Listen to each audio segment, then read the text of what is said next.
যেটা দাঁড়াচ্ছে সেটা হচ্ছে যে মমতা বন্দ্যোপাধ্যায় বাংলার মানুষের জন্য যে দাবি করে এসছিলেন সেই দাবির আজকে কিছুটা অনেকটাই গ্রহণযোগ্যতা পেয়েছে সুপ্রিম কোর্টের কাছে, এবং যেগুলো বলেছেন সেগুলো মোটামুটিভাবে এগ্রি তো তাহলে সেগুলো মোটামুটি গ্রহণ করেছে।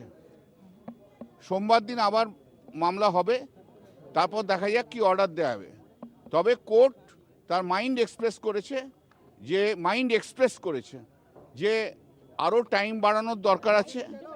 2 নম্বর হচ্ছে এই যে ছোটোখাটো মিস্টেক, সেই ছোটোখাটো মিস্টেক বাদ দিয়ে ছোটোখাটো মিস্টেকগুলোকে গ্রহণযোগ্যতার মধ্যে রাখবে না। 3 নম্বর হচ্ছে শুধু দেখার দরকার কোর্টের, সেটা হচ্ছে যে যারা ডেথ তাদের নাম বাদ যাক, যারা